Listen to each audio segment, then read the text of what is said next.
Hello, Mr. Turnbull's class and other weirdos who might watch this. So the question that I'm going to do is from 3.6, and we're going to start with question 9.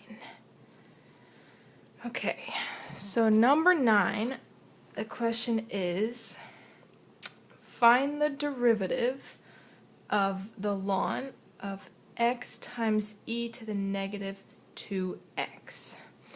So the first step that we're going to do is expand this equation so that we end up with ln of x plus the ln of e minus 2x. Because that's a property that we learned in class, is that you can add the ln of x. Next, what we're going to do is we keep the ln of x, but we know that when you have the ln of x beside an e, those cancel each other out because they're inverses. So we end up with negative 2x. So now we're going to take the derivative. So you have g prime of x. So the ln of x ends up being 1 over x, as we learned in class. And the derivative of negative 2x becomes negative 2. So the answer is 1 over x minus 2. And there you go. That one's pretty simple. So the next one we're going to do is number 14. This one's also a derivative question. So we are given p of v is equal to the ln of v over 1 minus v. So we need to find the derivative of this. So for this one, we're going to use the quotient rule. So the quotient rule tells us that first we derive the top, and we know the ln of v is equal to 1 over v, just like this past question.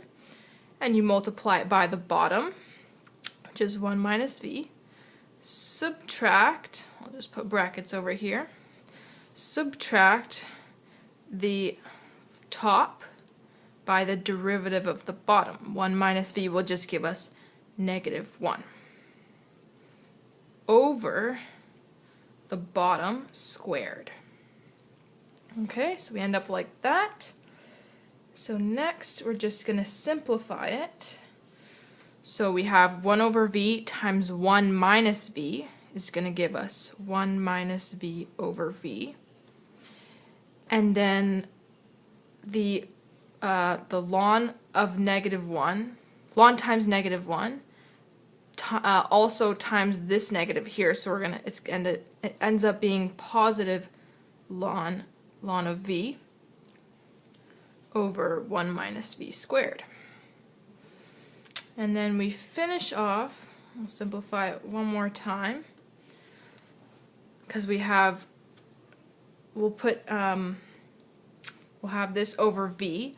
We're going to do the same thing to the ln of v so that we can take out the v from the bottom. So it'll be v ln v over v. We're just multiplying it by v. Okay? Over 1 minus v squared.